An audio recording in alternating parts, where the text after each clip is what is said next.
महापौर साहेबांवर जी घटना घडली त्याचा विरोधात आज आम्ही सर्व कर्मचाऱ्यांनी अधिकाऱ्यांनी आज एक दिवस काम बंद आंदोलन करून निषेध त्या घटनेचा केला आहे। जे अत्यावश्यक जो विभाग आहे ते वगळून आम्ही सर्व महापालिका 100% वाहतूक बंद केली आहे। याच्यात सर्व 100% कर्मचारी सहभागी झाले।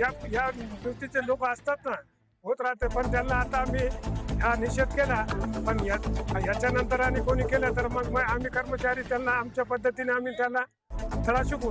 आज दिनांक 10/7/2026 रोजी आम्ही सर्वच महापालिकेचे अधिकारी कर्मचारी यांनी आम्ही जाहीर निषेध केलेला आहे। त्या निषेध करण्याचं कारण म्हणजेच काल 9 तारखेला संध्याकाळी 6 ते 7च्या दरम्यानमध्ये एक युवक महापौर साहेबांच्या कॅबिनमध्ये घुसून भ्याड हल्ला करण्याचा प्रयत्न केला आणि त्यासोबतच त्यांचे पीए आहेत रमेश चव्हाण यांनाही धक्काबुक्की केली। त्या भ्याड हल्ल्यामध्ये जर सुरक्षा रक्षकाने धरलं नसतं तर काहीतरी अनर्थ झाला असता। तो अनर्थ टळला। त्यामुळे असे कुठे हल्ले होऊ नये। महापालिका कर्मचाऱ्यावर जर महापालिकेचे कुटुंब प्रमुख असल्यासारखे आणि परभणी शहराचे महानगर प्रथम नागरिक असलेले महापौर यांच्यावर जर हल्ला होतोय तर सर्वसामान्य कर्मचाऱ्याचं काय?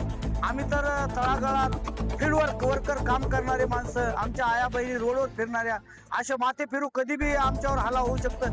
म्हणून त्याच्या कारणाने आता 2 दिवसापूर्वी मुंबई मुख्याधिकारी यांच्यावर हल्ला झाला, भिवंडीमध्ये डॉक्टरवर हल्ला झाला। अशा जर कर्मचाऱ्यावर हल्ला होत असेल या घटनेचा निषेध म्हणून आम्ही अशी घटना दुबारा घडू नये आणि या घटना घडू नये म्हणून आज आम्ही सर्वच कर्मचारी रस्त्यावर उतरून काम बंद आंदोलन करून लेखणी बंद करून आज आंदोलन केलेलं आहे। यापुढे जर असं एकाही कर्मचाऱ्याला सफाई कामगारापासून तर आयुक्तापर्यंत एकाही कर्मचाऱ्याला असं गालबोट जर लागलं तर आम्ही रस्त्यावर उतरून जशाच तसं उत्तर द्यायला तयार आहोत। यापुढे कर्मचाऱ्यांना संरक्षण हवे आहे, त्यासाठी यापुढे अशा घटना होऊ नये म्हणून आम्ही सर्व संघटना सर्व कर्मचाऱ्यांनी यांनी एकजुटीने एकमताने असा निर्णय केला। या घटनेचा निषेध म्हणून काळ्या फिती लावायचे, काम बंद आंदोलन करायचे आणि धरणे आंदोलन करायचे असा निर्णय घेऊन आज आम्ही हे काम बंद आंदोलन धरणे आंदोलन केलेले आहे।